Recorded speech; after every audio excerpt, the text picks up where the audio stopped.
Ross Levi, thank you very much for joining us. I Great appreciate it.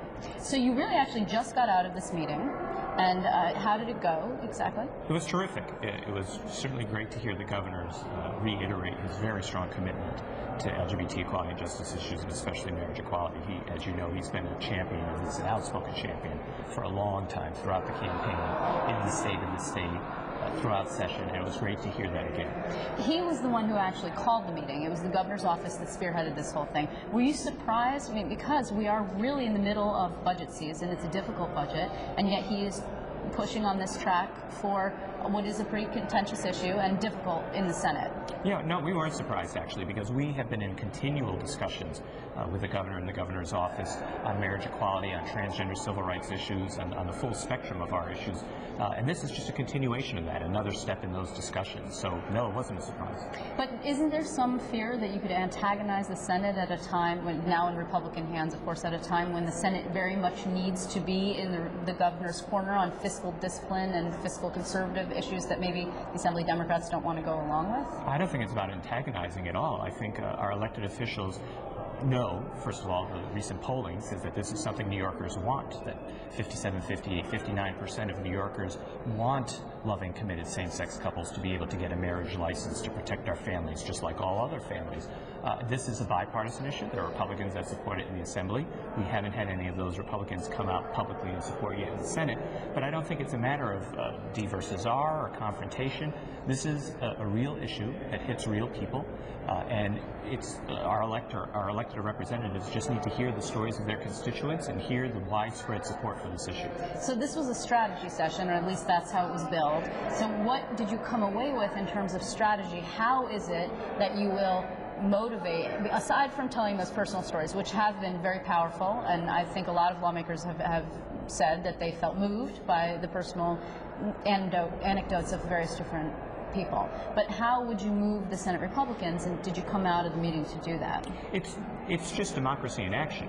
It's just making sure that our elected representatives hear from their constituents and hear the wide base of support for this issue.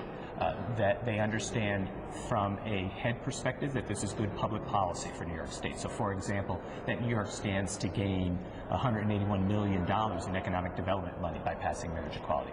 On a heart basis, that they hear the real stories, you know, that if I were to die, my partner may not be able to stay in our house because of the taxes he would have to pay, because we can't get married, so those hard stories matter. And yes, the raw numbers, that they know that the majority of their constituents want to see this happen. And they're hearing that from a lot of different sectors, that they're hearing from parents of LGBT people, from unions, from people of faith, from business leaders, from editorial boards, kind of the whole consensus that has now built around this issue after many years of talking about it and New Yorkers thinking about it. This meeting was well over an hour. Was a roadmap put together, and did the governor say, by X date, I would like to see this move? I mean, he has not yet sent a program bill, which is what his two predecessors have done, Eliot Spitzer and also David Paterson. He has said that he's committed to moving this in this session, but we haven't seen any actual bill language yet. Everyone is clear that there is a credible path to getting it done this year. And everyone understands that there's a lot of hard work to be done to get to that point. And that's all it was about, was hearing from the advocates the efforts that are underway, talking about how the governor can be helpful in that, and just sort of making sure that we are staying in communication, continuing the process that we've had of making sure that we are all heading towards that shared goal that we all have, which is the ability of loving same-sex couples being able to marry. So no end date then? There wasn't a date that by which you all agreed, okay, by May 8th, we're going to see this bill and we're going to make a big push for it, for example. Liz, you know how Albany works. Yes, I do. Those dates are barely worth the paper they're written on. So it's obviously not about dates. It's about making sure that our elected officials hear what they need to hear so that we make sure that this happens and becomes a reality in New York State, and we join the 5 other states in the District of Columbia that have already done this common sense thing. Do you think that there was a meaning, a symbolic meaning, in the fact that this meeting took place less than 24 hours after the Catholic bishops were here, and clearly they are very against same-sex marriage, and I'm sure that that was part of their agenda when they speak to the governor, is that this is not something they want to see. I don't know. I mean, I know that wasn't a very high-profile issue as the Catholics were here yesterday and talking. I also know that there are a lot of Catholics in New York State who want this. The polling shows actually a vast majority of Catholics want marriage equality for New York State, and I know there's lots of other people of faith that want this as well. The only symbolic value for me is that the governor wanted to take that time to again talk about and show his leadership on this issue and make sure that we're all working towards that similar goal. Do you think actually it's possible that you would eventually get an even Republican sponsor in the Senate? I mean, we have talked, look, last year we talked a lot about Republicans. We were told, as the press corps, a lot, that there were a lot of Republicans right there. They're yeses. We've got 4, we've got 5, we've got any number. None of them materialized on the Senate floor. How is this year going to be any different from that? It's a great question. How is this year going to be different? I think it's different in a number of ways. I think the lessons from last November changed the dynamic. That people saw that people that care about LGBT equality and justice were able to defeat 2 incumbents who are no longer here and have been replaced by people who are in favor of equality and justice and fairness. So that makes a difference. The fact that the governor and all the other statewide electeds, from lieutenant governor, attorney general, comptroller, were all outwardly and outspokenly in favor of these issues and got elected very comfortably, that sends an important message. And I do think the polling matters. You know, we have now reached the point where a solid majority of New Yorkers want this issue to happen. So in some ways, it's not even about the substance anymore. It's about the will of the people being heard by government, and government being democratic, small d, and hearing the will of their constituents. So how many yes votes are there in the Republican conference in the Senate? Publicly, I think we're about where we were. I mean, we know... Publicly, we were 0 last time, but... Well, right, but I mean, we know how challenging that can be, to be the first one to go forward and be public, and I don't think that's what it's about. It's about the discussions that people are going to have, the pressure that can be put throughout. And by the way, it's not just ours. There's D's that have to be gotten too in the Senate. And so I think that's all it's about.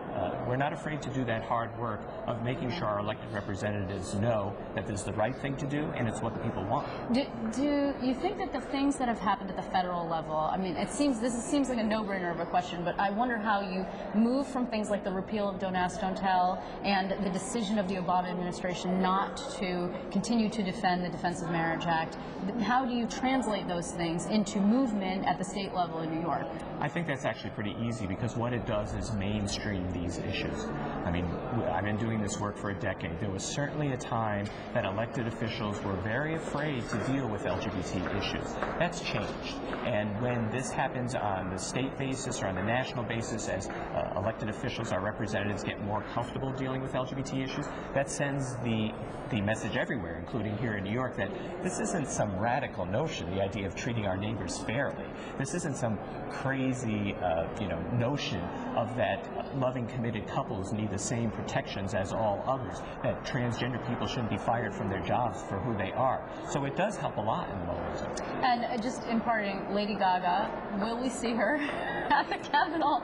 I just have this really wonderful fantasy that she will be strolling along in one of her fantastical outfits and lobbying various different state lawmakers, which I just think would be a hoot, but maybe that's not going to happen. Well, we welcome the support of all kinds of folks, celebrities, there are Republicans that have come on board, there are unions, there are bishops and other faith leaders. We need all those voices, and they're all welcome to the fight. And the good news is that the majority of people are on our side. They understand fairness. And the next big date for you guys is what? Is May 9th, for sure. I don't know if it's the only next big date, but Monday, May 9th is our Equality and Justice Day, when over 1,000 people will be coming to the Capitol to make sure our electeds see us and hear us talking about these important issues like transgender non-discrimination, marriage equality, and addressing LGBT health disparities. Okay, so no target date from the governor today, but that sounds like an awfully good date to me. I'll have an antenna on the alert on that day. I want to thank you very much, Ross Levesque, for coming. Thank you, Elizabeth.